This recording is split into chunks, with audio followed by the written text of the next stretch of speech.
What's going on, guys? Ryan here, back in the gym. What you're going to be seeing today is some of my chest and bicep training, which is implemented into my new training routine, which we can talk about at the end of today's video.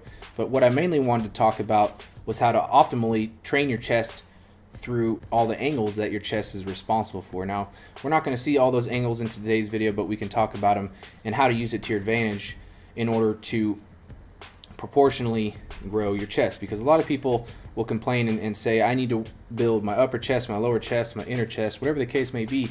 But working your chest through all the angles that it's responsible for is going to ensure for that proportional growth. Now, with chest and with anything in the gym, like we've talked about before, we want to engage that muscle group and maintain the tension through the whole exercise and the whole set. And by doing so with chest, whether we start with dumbbell presses like you saw there at the beginning or a fly movement like here, at the bottom of the movement we want our shoulder blades to be retracted. We want our shoulder blades to be squeezed together. And when we start the positive portion of the movement, we want to try to bring our elbows together. That's going to ensure for full contraction of the chest, always keeping our core tight at the same time. We're trying, we're trying to enforce tension on the chest and keep it there, because really your body is going to look for the path of least resistance with anything in the gym. And so bodybuilding is going to be really the exact opposite of that. You're trying to put as much force, as much tension, you're trying to make that muscle group work as hard as possible to move that weight or that object, and you're trying to do that through muscular contraction. So by dropping those shoulder blades back and trying to bring those elbows together is really going to ensure for full contraction and full lengthening of that muscle group.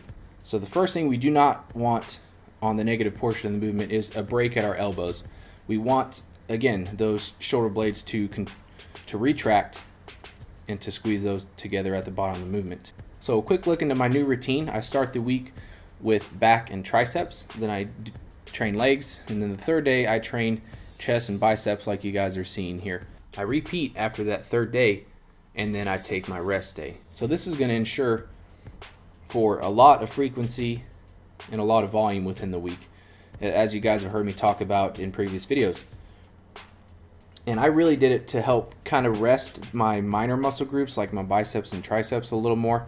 I just felt like I was a little bit more taxed than I wanted to be after training biceps and triceps together. So I'm going to see how this goes for a few weeks, and you guys can see if it's something that you would want to implement in your training. So make sure to stay tuned here in the next few weeks, guys, as I go through my new routine and I give feedback on how I'm liking it. And maybe if some of you guys decide to implement that new routine, we can kind of give feedback to each other along the way. And I'll be giving tips along the way as well as to movements and angles and how to optimally use that muscle group for growth. But that's pretty much going to wrap things up for today's video, guys. As always, I do appreciate you taking the time out of your day to watch. I know I always say that, but I really do mean that. If you did like the video, give it a thumbs up. And down in the description below will be Facebook, Instagram, and Twitter, as always, to stay connected and to stay tuned for upcoming videos and just for info. But once again, guys, thank you very much.